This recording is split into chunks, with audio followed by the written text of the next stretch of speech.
In the spirit of reconciliation, we acknowledge the traditional custodians of country throughout Australia and their connections to land, sea, and community. We pay our respects to their elders past and present and extend that respect to all Aboriginal and Torres Strait Islander peoples today. Hi, this is Materialise, the Launch Tabletop podcast, where we talk about turning game ideas into tangible objects. Today is the 19th of January, 2023, and this is episode 11. This week's topic is Fail Fast, Fail Often.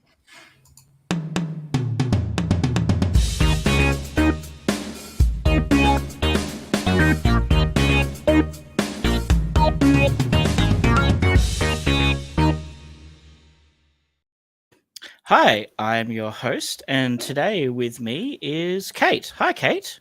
Hello, how are you?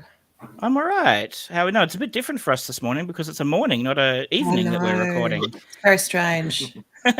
So it's not what drink are you drinking in terms of fancy drinks. It's like what coffee have you had? Before you go on, last week you forgot to tell us after you asked us about what we were listening to. You forgot to tell us about what you were listening to. So I did. Up. All right. So John, you with us? John is just mentioning that there's the camera is frozen on his side. Okay. Oh. Wouldn't be a Materialise without a technical glitch. Oh. But we're pros, so we can roll with it. That's all right. John, if you need to restart and disconnect, that's fine. We'll add you again. No problems. We'll just chat while John's sorting that out. John will be back. And tell us about Alan, your music. That's all right. Alan, if you could just liaise with John to work that out. So the music. So one of the main artists that I've been listening to quite a bit lately is a singer named Ruelle, Ruelle. They had an EP come out, I think like 2017 or so, called Rival, and the main song was called Rival.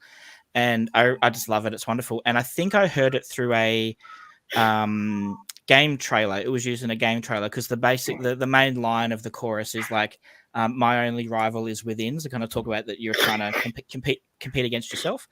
And but she does this beautiful and then she's got another album called Emerge, which I really like as well, which is more cinematically tonally sounds like it's really kind of epic. But it's kind of like she does like sort of slower paced dreamy pop, but with a bit of a hard edge. But I've found it just really wonderful. And then the other band that I've had on repeat, two bands I've had on repeat of just like I've got a playlist with like all their albums in, is the Foo Fighters and the Prodigy. So I've just been kind of jumping between those two if I want something a bit more high energy. Cool. So yeah, but Ruelle, if you haven't heard of Ruelle, I recommend check her out. I haven't really listened to her new album, so I'm not as familiar with them, and I don't have any opinions on them. But the slightly older ones, I think are really good. So cool. We seem to still be missing John. Might have had to do a whole restart or something. Yeah, might have had to do that. That's okay. So I guess we'll go to Alan. How's your week been? And welcome. Well, now that John's dealing with that, let's do a little quick segment.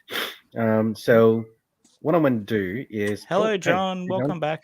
Just in time. Sorry. Because I want to show you guys a little piece of equipment, then you guys can tell me what you think it is. Okay, so let's guess the equipment. All right. a little piece of equipment. I reckon that is for lifting something big and flat, like maybe. Or it's a really terrible panel. clothesline. It's a clothesline that only holds like three things. Yeah, it's a panel lifter. Yeah, sheetrock. It's a medieval weapon. It's a trebuchet. No, it's a panel lifter. Wow. Send Jeremy out the back with it and just... So that's when you put a heavy piece of something on one end and lift it, or what? I don't even really understand what's going on. So for ceilings, you've got panels, and you got to lift like gyprock, which is what we call drywall or plasterboard, and then you sort of lift that onto the ceiling, and to help you kind of secure it, basically. So had to get that because I was the only person doing it over the weekend. So yeah. Any chance we could borrow that from you once you're done with it? Yeah, I mean. Great. I'll let Joel know. He'll be ecstatic. Wow. Well, there you go. There's been your power tool minute. Although technically, yeah, it's that's not the even power powered. tool. Yeah, that's the that's the unpowered tool minute.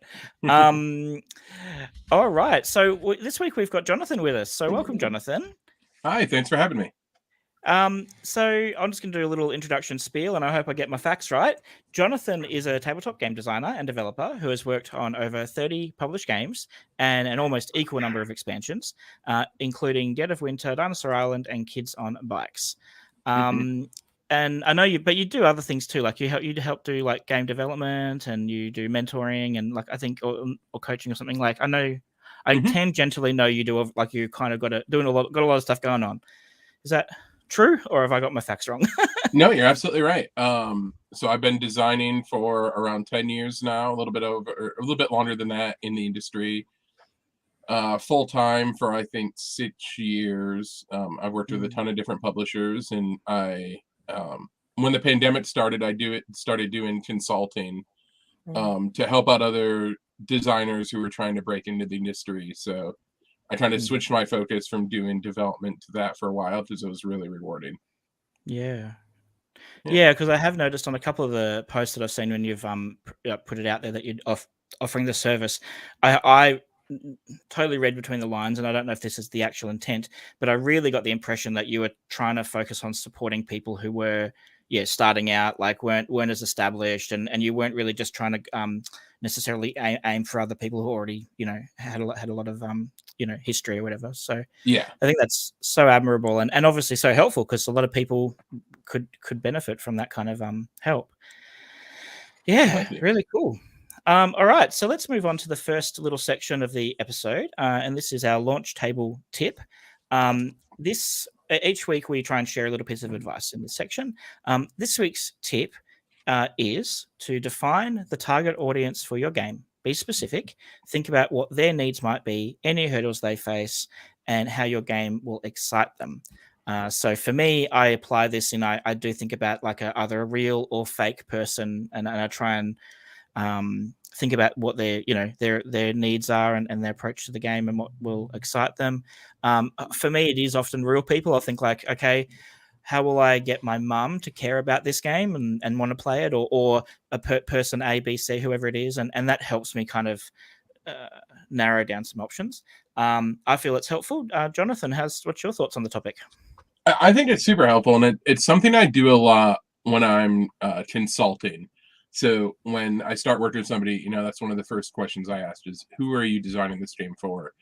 But oddly, it's not something I do when I design, because I exclusively design games that I want to play. Yes. And I don't worry about you are the target then. Yeah, exactly. So as long as I'm happy with the design, then I'm doing it right. But for other people, and I think it is really useful, especially on the publisher side. And when you're, showing your game to different publishers, think of them as your target audience too. What publishers do the type of game that you're working on, and don't waste your time pitching it to publishers that aren't interested in that type of game. Yeah, true. Like you're probably not going to pitch a heavy 4X, 6-hour game to Exploding Kittens, for instance. Exactly. Probably isn't the right fit. Alan, do you have any thoughts on this?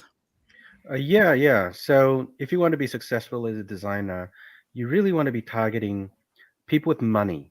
So, in the industry, we call them whales. You just want to make sure that you make games that just really squeeze every dollar. Do we have whales in the board game? I know that that's a thing in video games, but do we have it in board games, really? I mean, miniature fans. Miniature, yes, you're right. Anything with expansions and Kickstarter offerings and TCGs, yeah. I mean, see them. I backed a lot of them. Yeah. I'm one of those whales. You've heard it from Jonathan. If you want to make money, go into miniatures. Yeah. No, I don't actually have a real tip. I'm just here to kind of cause disruption. Provide the comic relief. But you were a publisher, and I guess still are in some ways. And did what John say make sense? Like with people, if the people are pitching games to you, and you're just like, this isn't, it doesn't suit our brand or our, vibe. Did that affect your decision with what you took on? So Real and Make didn't really have a very specific target audience. It's fairly broad. The one kind of I guess through line through all the titles is really innovative game sort of mechanics, basically. So that could that could apply to family games as well as heavy euros and whatnot, but it has to be something that is kind of novel in its implementation, and that's what we. And again, it's kind of going back to what Jonathan's point about making games for yourself, kind of thing. Like the reason why that was the through line was because that's just the kind of games I like to play. So I kind of just use that, because the thing about sort of publishing is that if you don't love publishing and in this game industry, you shouldn't be doing it, really. It's a lot of work. So yeah, I just use that as a way to kind of drive me to publish games that I think is neat. Yeah. All right, Kate, what's your thoughts about target audiences?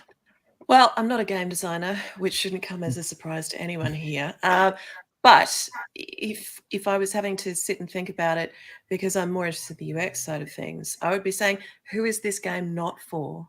I think being able to clearly say, we're not talking to this group of people is just as useful as who we are actually talking to. And I think it can probably really help you get to that final answer maybe a little faster. So, yeah. Yeah, that's really clever. Yeah, that's very helpful. And especially I know that, like, for me, playtesting, so many of the people who I'm able to playtest with regularly are other game designers who are usually into bigger games or heavier games, as you know, or have a tolerance for that. And invariably, because a lot of my game designs are more simple or family friendly, that just seems to be the kind of things that I do. And invariably they'll be like, oh, it's a bit too basic, why don't we add in this thing to kind of spice it up, or can you make the scoring more complicated so it's like there's more paths to victory, or whatever it is, and I've got to kind of go, no, because like a 6-year-old won't cope with that. Like that's not not what they're after, or whatever.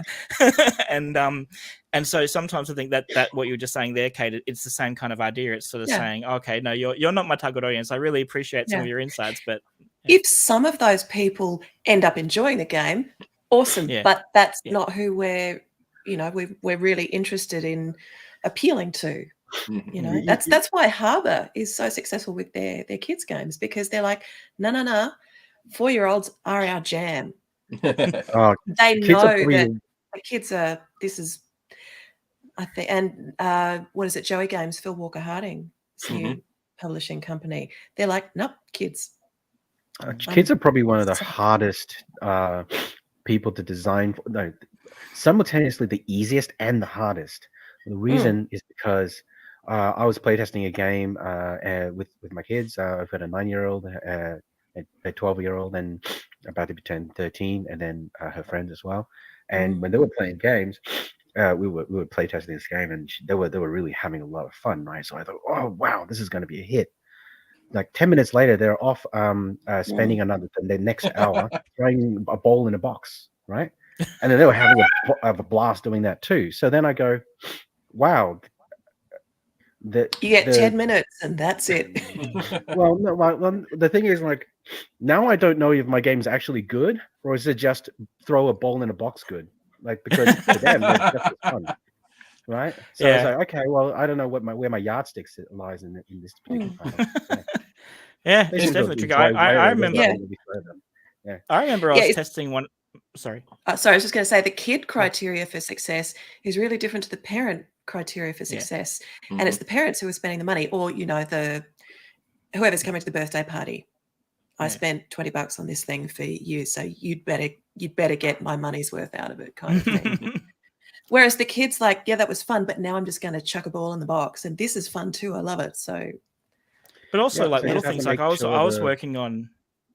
I was working on a version of Robots and Rockets for Alan a few years ago, and it was the one that we had.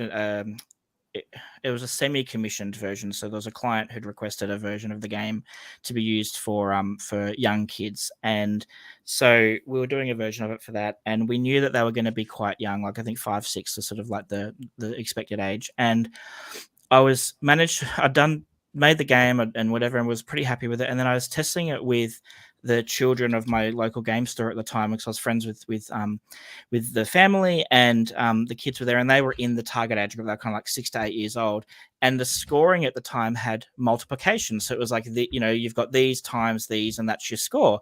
And they hadn't learnt multiplication yet. Like, they just didn't know it. And so I was like, okay, I can't put this in the scoring because most of my audience they literally haven't been taught how to do it yet. Yeah. And so I had to change the scoring to just addition, just because they could count. They'd done addition. And so, and that was just one of those epiphanies. But if I'd never played with actual people in the target audience, I probably wouldn't have realized that, because adults are just like, oh yeah, we'll figure it out. Like, so yeah. All right. So today I was going to move on to the ad. So thanks everyone for that introduction. So before we move on, we have a quick word about LaunchLab, our print-on-demand game manufacturing service. And it is pre-recorded because sometimes we're organized. So roll the tape. LaunchLab is our small batch print-on-demand service for tabletop games. Whether you want just 1 or 1,000, we have you covered. Select from our library of components to build your next game. We offer high-quality printing and components at a competitive price with fast production time, shipped to almost anywhere in the world. Go to launchtabletop.com to sign up for a free account and start prototyping now. Use the coupon code Materialise, that's MATERIALISE, at checkout to get 20% discount off your next order before shipping. Thank you, younger Eris. That was wonderful. If you are interested in LaunchLab, or you've got some games that you want to just test or try or do a small print run on, then head over, try the service out. It's completely free, and you only pay if you make an order. And then if you do make an order, use the code Materialise and you get 20% off before shipping. All right, so let's move into this main interview. So, hi, Jonathan. Now, John or Jonathan? I've been flipping between the both. What would you prefer us to call you today? John's absolutely fine. I just use Jonathan professionally for cover credits and things. Yeah, fair enough. No worries. All right. So, like a fair number of you listening or watching this episode, I first became aware of Jonathan's work when I played Dead of Winter, a game that I highly recommend you play if you haven't already. It has a number of very cool aspects to it. For me, the standout thing, and maybe I just hadn't really played other games like it before, or I don't know if it was one of the key innovations, but was the trader mechanic, and not just having a trader in the game at all, but the fact that from memory, sorry, John, it's been a few years since I've actually played the game, but from memory, it wasn't that the trader wasn't even guaranteed to be in the game. So you also had the question of, is there even the trader? Like, do we actually have a trader or not? And I'm just going to go on a tangent here. Either the first or second time I played the game, we were playing with the group and we lost terribly, like as in we died. And the typical of that game, you have the post kind of like analysis of like what went wrong, whatever.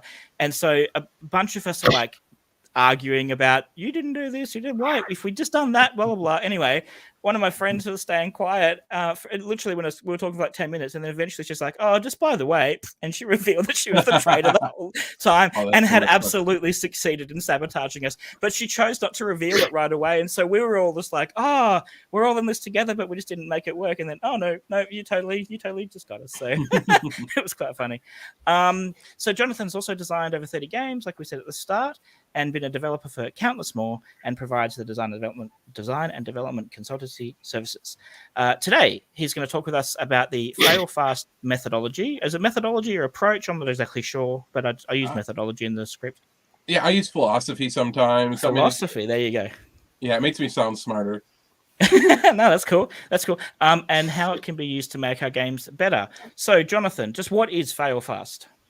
So fail-fast was originally a software programming design philosophy, and it originated in agile software development, which is a newer school of programming and the way to program. And kind of the core conceit is that it's better to invest as little time as possible and as little effort into an idea before getting into the stage of testing so that you can quickly move forward into fixing and addressing the issues that come up.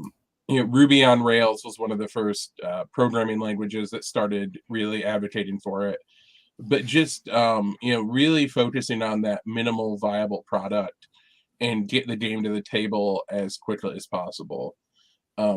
There's a few links I sent over about the subject, but one of them is from a YouTuber from way back in the day. And he describes the concept of brain crack.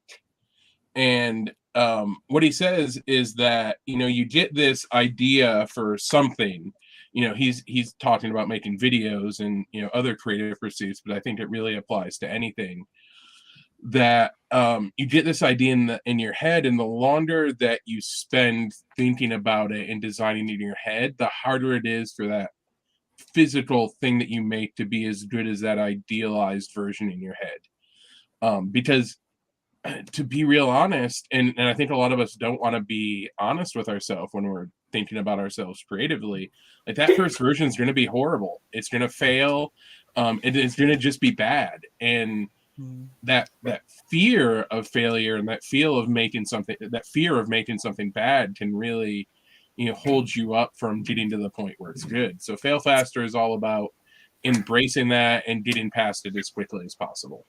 It's a bit like making pancakes. The first one is terrible. The first one's shit every time. Yeah. So just get it made and chuck it in the bin and move on. I mean, you set it to the side and you eat it yourself while you're cooking the rest. Yeah, or in my case, it's always shit all the time. So yeah. So just make someone else do it. I used to love cooking pancakes. Was one of the things I did when I came home from school for ages. Like, it was one of the few things I could confidently cook, because my sister had a kid's cookbook that had a really simple recipe, so I was able to follow it and do it. So I was like, 14, 15, cooking, making pancakes from a cookbook that was aimed at like 7-year-olds. So there you go. Yeah. So how do you? So I guess, okay, a couple of initial questions then. How do you know? How do you make that call? It's time to move on from this, or to continue investing into this idea. Like, what's the Is there something that you're looking for that says to you this is worth pursuing, or nah, put it back? Like, so I think that's a little bit that's just kind of the step beyond Fail Fasting. Fail Faster for me is like at the early point. I'm very very much a designer that if I'm working on something and it's not working, I'll shelve it as quickly as possible. Because I rather move on to something else. Even if I'm really excited about the game, I'll put the effort into fixing it and making it work. But if it's just not working, I think it's really valuable to set games on the shelf, because when you come back to it, you're just going to be a better designer. There's no way you could possibly be worse than you are right now. You're only going to improve. So when you come back to it with fresh eyes, there's so much value in that, because you'll have solutions to the problems that you didn't. And even with, expansions for games, I'll do that same thing. When, I start to design an expansion, I'll look at some of the things and try to figure out that we wanted to do with the game originally, and figure out how to do them in a better manner than we couldn't solve. And that, that's why we took them out of the game originally. So how do we put them back in a better manner? So how do you then, thinking just in a more business kind of sense, because obviously with expansions, but even with regular games, there's, deadlines to get things done often, and especially if you're working in a publishing space or with a publisher. So how do you then negotiate like that track of like, being able to put a game aside and not work on it, but then you've got a deadline, like you have to deliver something at some point. So or does it just mean that you just keep like trying bunches of different ideas and just keep doing it that way? Yeah. When it's something that's on a deadline or already in a publisher's queue, then for me, that's when Fail Faster really takes over, because for example, I did a game with a local designer for Buffalo Games based on NASA. So we did Apollo, which is a game about the early moon missions. And we had about a month and a half to fully design the game and have it ready to go into graphic design and print. Wow. But luckily there was a playtesting convention right in the middle of that. So Metatopia here in the US. So we took it there, and I think over the course of that weekend, we playtested it 25 times, and we would just go back to the hotel room and make edits in between. So, very much like when you're up against that, kind of deadline, fail faster helps so much because you're not being precious with your ideas. If something doesn't work, just chuck that piece in the bin and, figure out how to fix around that problem. And I think that it also comes with the experience of, learning not to be precious with your ideas and not think that everything that I come up with is, and that's the other reason I co-design a lot, is because I don't want to be precious. And I know if I don't have somebody to, tell me my ideas are bad, then I'm going to put them all in there. So, just being willing to throw that stuff out and try something. And part of it is kind of the idea that just trying something is better than spending a lot of time thinking about the right fits. Like sometimes fits now is better than the perfect fits, and it'll get you there. Done is better than perfect. Yeah. Perfect is the enemy. How do you? Okay, like I sorry, Kate. I agree with that. I agree with that on so many levels, but I equally have in my head the voices of gamers who I've been at tables with, or been in groups with, or seen on forums, who are just brutally pulling apart games and going, "These games aren't, they're not great games. They're good games, they're not great games. So I'm not going to buy. Like, don't buy them because they're not great." And I feel like that seems to be at odds. Like that thinking is at odds with the, "Hey, we're just trying to get this thing actually real and in the world and done." And does that affect you at all in any way? Like thinking about the kind of the market's response to what you're doing? I suppose that's the fancy way of saying it. I have a level of privilege, right? Because I've had a lot of success, and I think it really helped that when Dead of Winter came out, it was very, very divisive. I would say the people that hated it were much more vocal than the people that loved it. But they're always going to be that small percent, right? Like, I have the list of games that are for me are perfect 10s, but I know they're not perfect 10s for everybody. And same things with, there's games that I absolutely don't care for that are very, very popular. And I can't figure out why for the life of me these games are popular, because I think they're, have horrible flaws.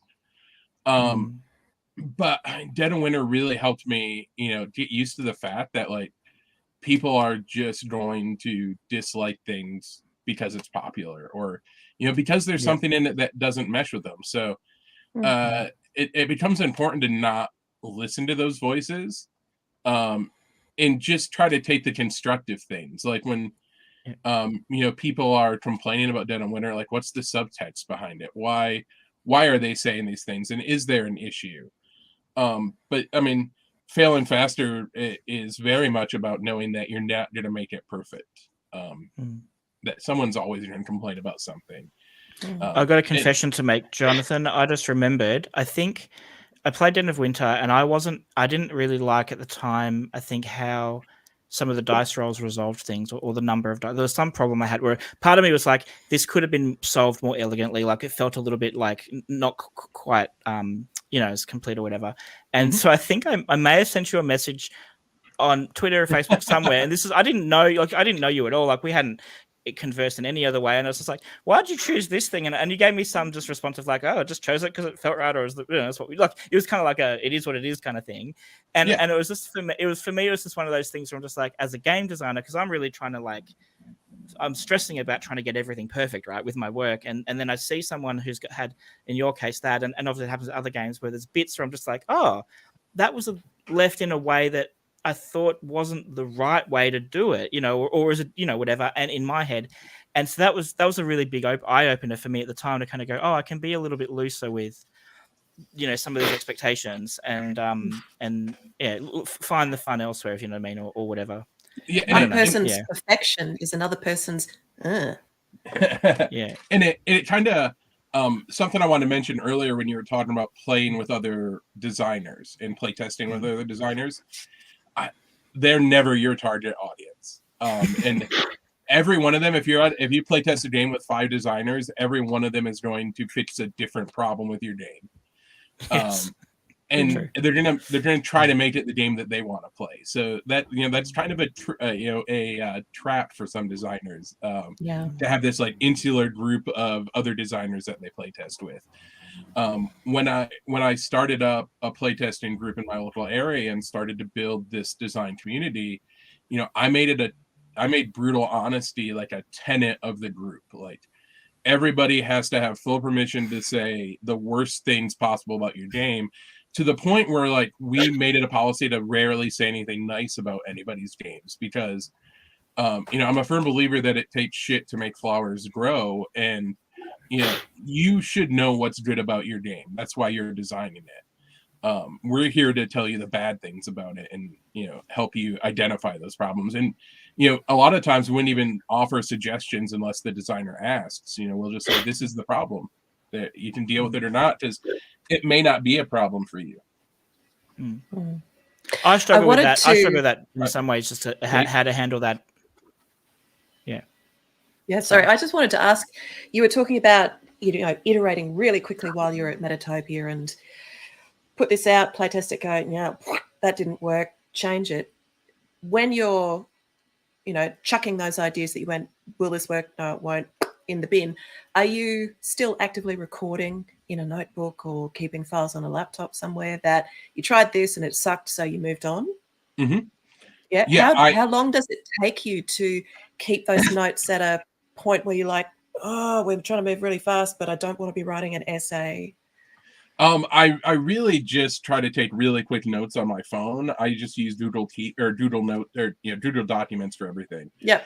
So every game has its own notes document, and I just throw bullet points in while I'm observing the playtesters. So I try not to, just on a real high level, be like, oh, this card isn't working, or this mechanic isn't fun, or players were disengaged during this phase. Like very simple things like that. And a lot of that's just experience, like being able to identify those things. But just keep your notes short whenever possible. The converse side is sometimes I'll read them back later and I have no idea what I meant by that. But that can be its own fun puzzle to solve. Yeah. We got a question from Stuart. Is overthinking a block to productivity? Absolutely. Yeah. You're gonna overthink it. And it's a little bit of a weird dichotomy, because before designing games, I did industrial robotics. So, I have an actual programming background, and a lot of my training was in problem solving. So different problem solving systems and, potential problem analysis, situation analysis, and tools like that. So I definitely can trap myself sometimes spending too much time trying to fix a problem that doesn't even exist yet, and overthink my way into a loop of not getting anything done. So it's taken a lot of years to kind of break that and say, let's just pick an answer. Like if Kate and I are designing a game together and we disagree on how to fix a problem, I'll be like, well, let's try your thing first. Like, let's just pick one and go with it and see if it works. And if it doesn't, then we'll try another one. Yeah. All ideas are valid. Got to try something. Might as well pick that one. Alan, did you have any questions for John? I do. Is there a core concept that has failed in a game that, in the past, that you still feel really attached to all these years back and go, man, if I could make that work, that'd be awesome? So Dead of Winter originally started as just a combat system, and I had this really fun idea where all the zombies were miniatures and they had numbers written on their bottom with a distribution, and when you went to fight them, you like committed some amount of energy and then started to reveal zombies. And you'd be like, well, I'm going to try to kill 4 zombies with 5 energy. And if they flipped up a higher total, you lost. And that combat system was the very first thing I designed for Dead of Winter. And it was in it for a long time. And eventually we scrapped it, but I really, really love that combat system. But it didn't fit. So eventually I just took that combat system and made a completely different game out of it. And that was Wayward that I did with IDW. And I mean, I tend to fall in love with my systems. We all do. Like, that's why they call it kill your darlings. But like all those things that we come up with are, keep them in your bank. I have a whole document of mechanics that I've taken out of games that I'm like, oh, this is pretty clever. I want to use this somewhere. So I'll write it down. So yeah, as a good summary is that if you do fail fast, you don't necessarily have to scrap it. You just keep it aside because it may not fit with the game that you're doing now, but it may fit somewhere else. Yes, that's a good point. How do you pick yourself up after things have gone haywire and something's not working, like a bad playtest, so to speak, or something like that? It's rough. I have a lot of mental health issues, so a lot of it is trying to overcome those and just learning different coping tools and things like that. But I think the more that you find a system that works for you, and fail faster isn't for everybody. I know a lot of great designers that work the exact opposite way of this, and it won't fix every problem. But when you start to find those systems that do help you, you can start relying on them more, and take a little bit of that off your shoulders and just put some trust in the system. And that helps me a lot. When something fails, I know it's because I'm trying to make it better, and I'm trying to make it be something that's really good for what I want, and to design the experience that I'm trying to communicate to the player. So over the years, I've just kind of learned that those bad feelings are part of the process. I mean, I still throw games out all the time. If something's not working, I'll be like, well, this idea is just garbage and not worth pursuing. And I'll lose hope in games and just be like, oh well. The other thing that really helps me again is just co-designing. I think having somebody else on a project with you, it's great because it's a relationship. In that when I'm struggling, they can help carry part of the burden and help keep me motivated. So that's a big key for me. Do you find? Oh, sorry, Alan, you go. Yeah, with my experience with dealing with failure, the way I cope with it is I don't, and I just cry. Have a bit of cry, or feel sorry for yourself for a week, complain to your friends. Why don't people like my game? And then a week later you pick yourself back up and you try again, and then pretend that never happened. I remember distinctly that early on in my game design journey, I made Robots and Rockets, and I think it might have even come out or was coming out. And I went. So I'd already had some experience going through a process. I'd worked with Alan on the development stuff and whatever. But I was trying to work on I'm going to say a big board game, so a game with an actual board, and was doing some stuff. Actually, I just realized now it was for Rise to Power, the board game. Alan, I just remembered that New Horizons I was working on, and I was tackling something I hadn't really done before, and I went to a board game convention, and it was one of my first conventions as well. I think it was my first one that was really a player convention, not a game design focused one. And so I played the game with some total strangers, and one of them particularly was so brutal. Basically, this is terrible, in every single way. And I just didn't know how to cope. I literally cried. I don't know if I cried at the table, but certainly a few seconds later I did, because I was just like, whoa. And ironically, that person I saw at a few conventions later on, and we became friends, and he actually was helpful as a playtester for other games and gave me really solid feedback that was useful and also encouraging.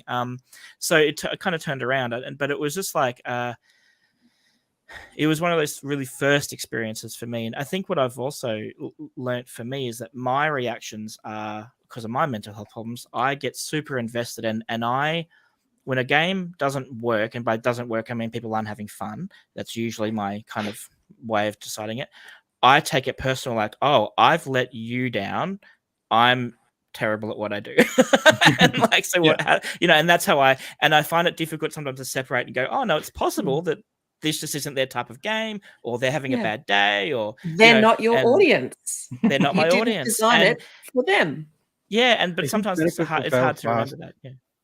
A huge benefit of fail fast is the thing about the you don't want your game to be perfect, because if you've developed your game in isolation until it's perfect and you show it to someone and they don't like it, you don't have anywhere else to go, because it's like that is your best attempt, right? Yeah. But if you fail fast, you're framing your game design as, well, I know that there are issues, right? Mm-hmm. And you can constantly adjust course. Yeah, exactly. Yeah. We've got another question. We have a question. Yeah. We both clicked sorry. Both clicked it. So Craig wants to know, how do you find playtesters? He says he always feels guilty and he worries he's wasting the time of people who could be playing a polished game instead of what he's referring to as half-baked prototypes. I'm sure they're not half-baked, Craig. So for me, when I started design, I'm in a very small rural area of the United States. So there wasn't a lot of gamers around here at all. And there definitely weren't any other designers around here. But I kind of took the initiative and started holding playtesting nights at a local game store. And, at first it was just one or two of us, and then more people started to show up, and, you kind of build that community and, find people. I also tried to separate it from, we host like a monthly game day where we have a bunch of people come over. I don't ever play test at game day, because I know that people are there to play, fun published games and not my unfun prototypes that don't have any art and look like garbage. So I keep those two parts separated, and that's also important for me because I was very concerned starting to do this as a career for losing the passion for playing games, because it's easy to do, and it happened to me when I started working in the computer industry. But I think the nice thing that has happened the last couple of years, because of all the stuff happening in the world, is there are a lot of online playtesting communities. There's several very, very good Discords that, routinely every Tuesday and Saturday, they have 4.5 hours of playtesting. So just find those design communities, learn the tools, learn how to use, Tabletop Simulator or Tabletopia or ScreenTop.gg, and, make it a virtual thing and be upfront with the people. Say, hey, even if it's friends, like, I want to play this prototype with you. It's probably going to be bad. We're not going to play for long. And the other key is don't burn out your playtesters. You don't need to, and I would say this is probably true for like the first at least 50% of a design. You don't need to play it all the way through to the end every time. Play 2 or 3 turns, get what you need out of it, and then cut the playtest. Don't make them suffer through the whole thing. Oh, go ahead. No, I was going on that specific. I'm going to respond to other points, but on that specific one, I've tried doing that a few times, and the players will be like, "No, I want to know who wins, or whatever." Like, and like they can't let go. That's a good sign that you're on the right track. Yeah. To respond to your thing, sorry, I've done that so much that now when I start to design a game, I don't even design the end of the game. I just design like the first 3 or 4 turns of a game and then test that. So like people are like, "What's my goal?" I'm like, just pretend you have a goal. Just move pieces around and tell me how it feels. That's brilliant. I'm going to totally try that. On the building playtest, and to answer Craig's question about how to find playtesters. So I've been involved in a number of playtesting communities, and one of them I didn't start, but then I started a different ones at different points in my life. And exactly what Jonathan said. So in Melbourne for a while, we had a group called Incubator, which is what I went to, and then I eventually became one of the admins of and helped run and that was a monthly playtest group, and we'd get anywhere from kind of like 5 to 30 people every month, and that went for about 4 or 5 years. But then at the same time, I started a group in my house, and then when I moved house to a totally different part of the town, I started it in a local pub, and we would get, again, kind of 6 to 12 people regularly.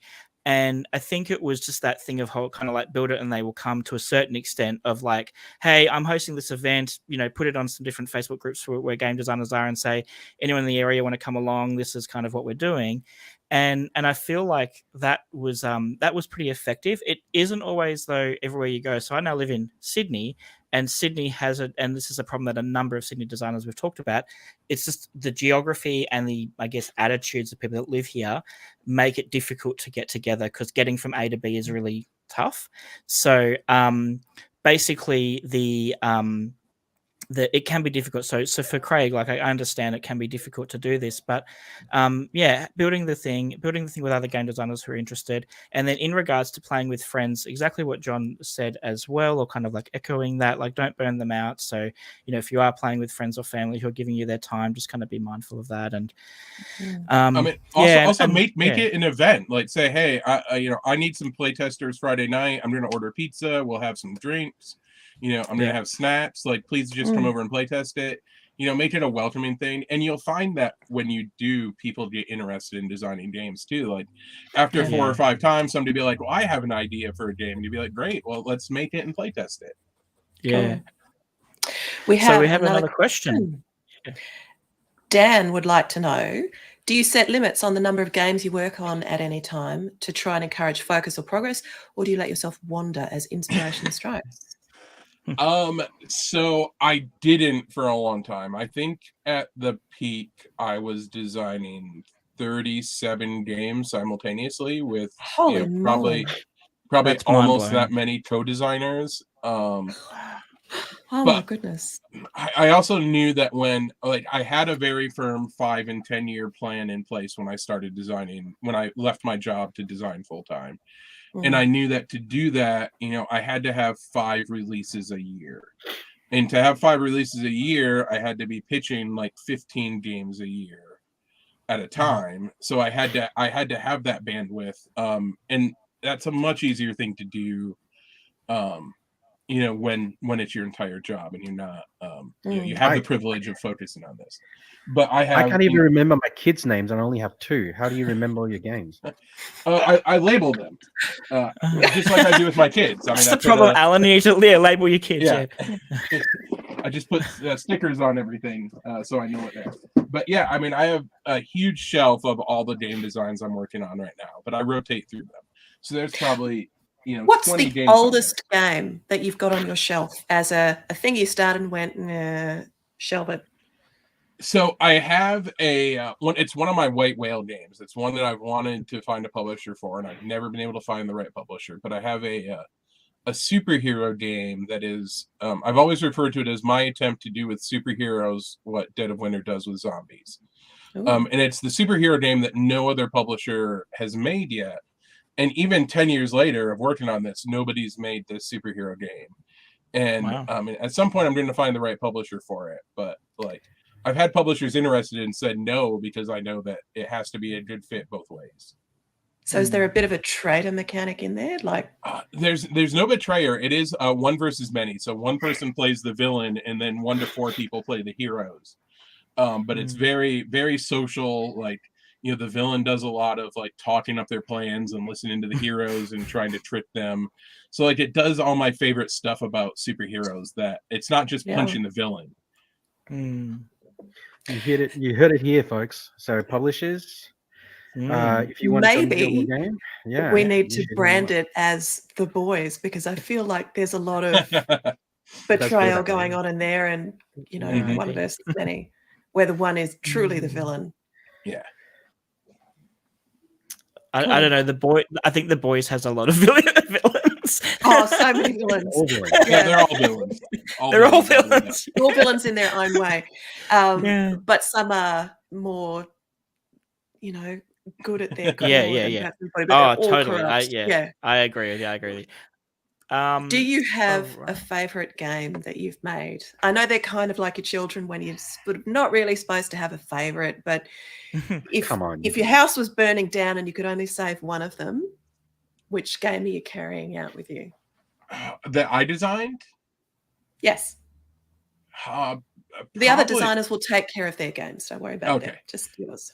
Probably Wayward is one of my favorite games I designed, and it really didn't do well because of some publisher stuff that was going on and some mistakes that they made in the marketing. But from start to finish, it was a comic book that I absolutely loved. And I got to meet the writer and become really good friends with him. And now he's writing for Marvel and a bunch of other stuff. So I mean, it was really fun to like create it with him and really, get to play with his world and come up with things and add them in that didn't exist in the comic books. Mm. Yeah, I'll have to wow. look that one up. Well, we're getting close to the hour mark, so we'll just do. If anyone's got any more questions, pop them in the chat, and we'll try and answer them. So, yeah, I know. I was just going to say, co-designing seems to be something that you're very fond of. Is there anyone out there, fantasy wish list, who's sitting at number one on people you would like to design a game with? I mean, I like co-designing with my friends. I mean, that's my favorite thing is co-designing and seeing other people's perspectives. I mean, I found that most famous designers they're already up there and they're doing their own thing. So I really like designing with new and exciting people more than anything else. So I don't know if I have a wish list. I mean, I've always wanted to do something with Eric Lang, but he's a busy dude. So he's a very busy dude. True. He absolutely is. And he's also, you're talking about keeping your notes. I've seen him post over the years, every couple of years, he seems to just he says he trashes all of his unworked prototypes and just basically starts with a clean slate. Like, I just find that mind blowing that he has that approach. But yeah. So the thing that I do that I found really helpful is when I shelve a design, when I design, I don't write rules for my games. And when I shelve it, I don't have a rule book for that game. So when I pick it up like 2 years later, I don't know how to play the game I designed anymore. Jonathan, you have warmed my heart. I do that too, and I always feel guilty that I've got no written rules for any of my games until I'm very close to this is the version that I'm pitching or whatever. And so many people have said to me that's the wrong way to do it. You should write your rules first and blah blah blah. Thank you for I feel validated. This is amazing. So there's no wrong way for any of this stuff. There's your way, and there's that person's way, and that other person's way. Whatever works for you. My hack is that I try and write as much information that's not overbearing, but on stuff. So we're like, oh, okay, that card's worth 2 points, and it's got this thing, and then later on, I'll be like, why did I make that 2 points? Like, what does that? How does that? And then, but thanks. That's so. If it'll help validate you further, and I don't know if this story is true or not, but I tell it all the time now because I love it. I talking about that, I heard that this is actually how Pixar makes its staff writers write scripts for movies, is that after they submit the first script, they have to delete the entire thing and rewrite it from memory. And it's because all those things that weren't good in it, you forget, and you're going to remember the really good stuff. So if it wasn't worth remembering for 6 months, then it's not worth putting in the game. So for me, it's really valuable. Yeah. Got another question. Oh, great. We should probably make this the last one. Some super questions today. We will. Nick says, when deciding on the theme for a game, do you intentionally maximize its appeal for a broad audience as opposed to a very niche theme? I feel like Nick may have missed the start of our podcast, Nick. Well, Nick's a friend of the show, by the way, just for everyone who was watching. Oh, great. I feel like it's very on target because I've had a lot of success making games that feel like they were Dead of Winter came out after the Walking Dead TV show blew up, and Dinosaur Island came out right before all the Jurassic Park movies relaunched. And really, it's just been this amazing luck with the zeitgeist of being slightly ahead of that, and but I never do it from the aspect of I want to make a zombie game because zombie games are popular. I made Dead of Winter because I grew up watching Romero and Fulci and all the different zombie media and reading World War Z. And I felt that the other games weren't doing the zombie story that I loved. They were doing the B movie stuff with Last Night on Earth. They were doing the, video game stuff Left 4 Dead style with Zombicide. So I wanted that human story. So I did the zombie game with the human element.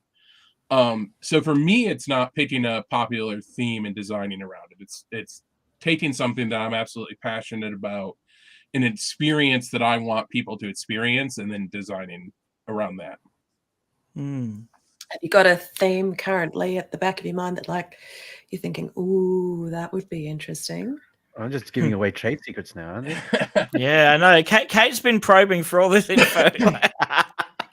I mean, I have a couple. I have a really fun post-apocalyptic game that I've been working on the last couple of years. That I did post-apocalyptic with Wasteland Express delivery service, but I think there's a lot of other interesting post-apocalyptic stuff. So that's one. Cool.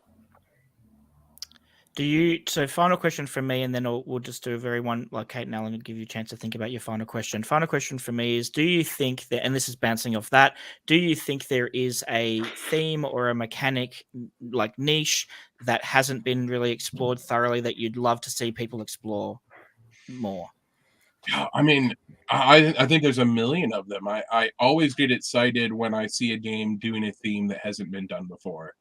I fell in love with like Predaporter and Rococo because they're games about dressmaking. Snowtails because it's just a fantastic dodge sled racing game that hasn't really been done. I love niche themes, so that always appeals to me.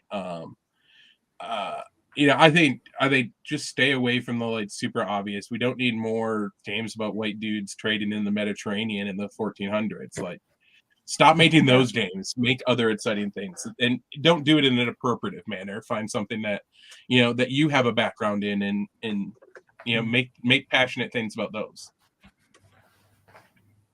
Cool. Yeah. Alan? So a question. Do you try and focus? Sorry, let me see if I can frame it in a way that's not going to be. It's going to be controversial either way, I guess. But oh no, there's a way I can frame this. So when you're designing a game, do you have like deeper motives more than just entertainment? Like, do you secretly make games that you wish that a player can get something else out of it, like maybe like change their mind about some issue or something like that? Or do you feel like games as a medium for you as a designer is really just about entertainment? No, I think that serious games are amazing. And that's kind of what they're broadly called, is serious games in general. I think they're amazing. For me, they're the hardest thing to design.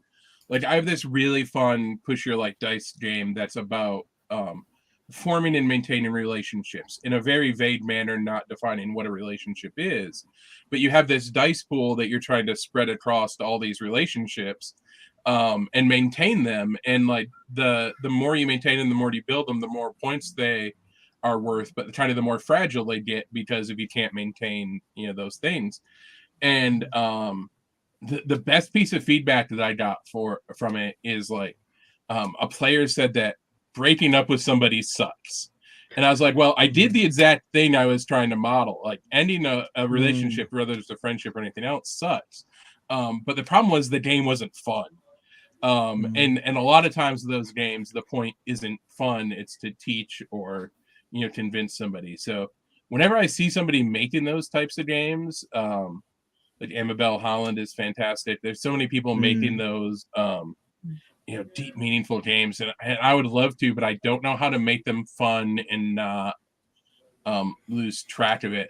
I think like Nyctophobia is such a good example of that, because Catherine designed it because her uncle was blind and she wanted to communicate that experience to other people.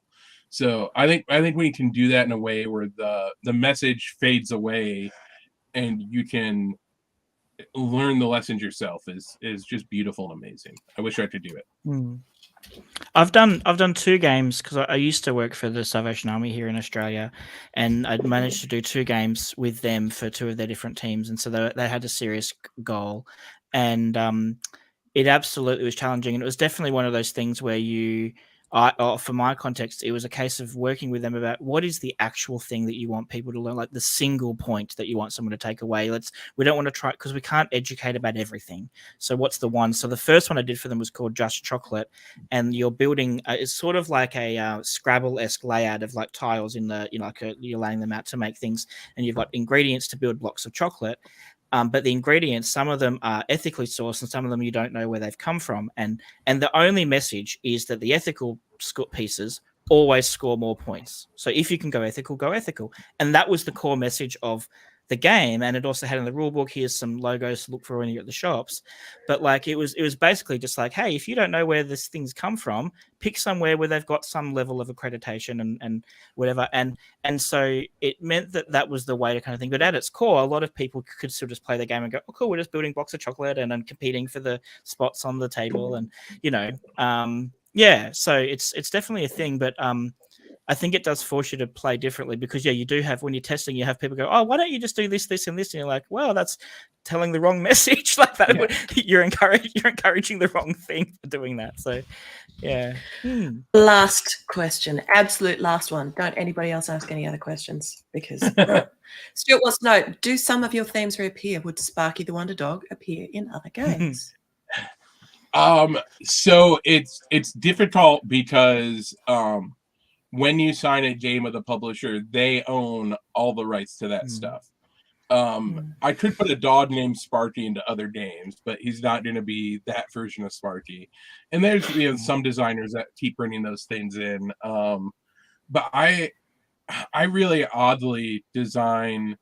I consider myself an experience first game designer, and a lot of people will say they're theme first or mechanics first, but for me, it's entirely experience.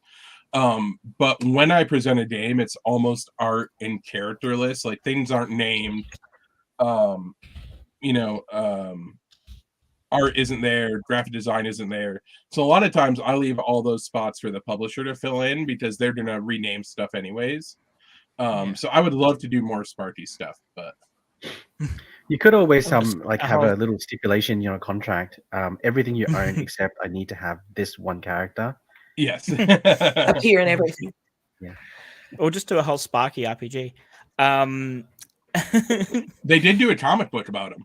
That was amazing. Oh, really? That's awesome. Yeah. All right, so we're gonna wrap up. It's been just over an hour. Thank you, Jonathan, for joining us this week. Thank you so much for having me. Absolutely. Oh, yeah. So, I'm very happy and grateful for you to be here. For people, how can people best follow along with your game design journey? Are there any links you want to share? I wish I was more active on it, but you can find me on Twitter at John Gilmour, JonGilmour. Perfect. I'm on Reddit sometimes. You can find me on the Board Game subreddit. But feel free to message me on Twitter if you have questions or shoot me a post. I'm happy to answer questions when I'm there. Wonderful. And as always, thank you, Kate, and thank you, Alan, for being here. It's wonderful to have you with me. Everyone in the chat, thank you so much for your questions. That's been really great to have you there. And anyone who watches afterwards on YouTube, particularly, if you leave comments, then we'll do our best to respond and answer them and do what we can. I'm not speaking for Jonathan. I'm talking about launch table people. Not going to put that burden on you, Jonathan, to have to check the comments. Thank you for everyone who's watched. If you'd like to propose any topics or ask questions for a future show, then join us at Discord. Our Discord is ltt.ltd/s/discord. And you can also follow us. So if you follow us on YouTube or on Facebook, you can be up to date with any future episodes or anything else that we're doing.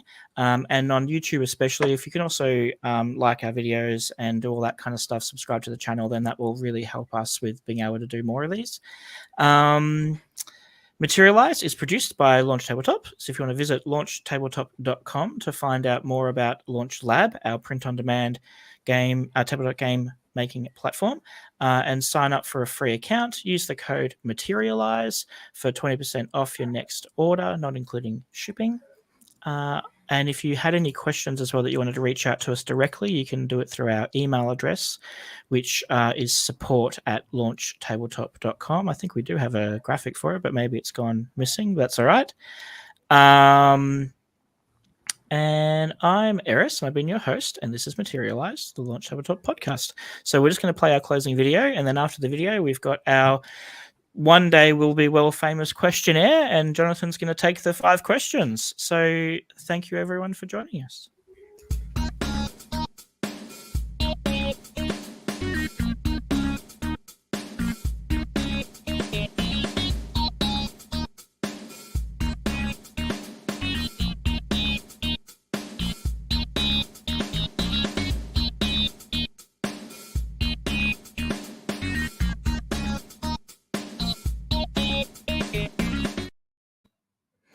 All right, welcome back. And I didn't do my job properly and didn't have the graphic up. Oh no.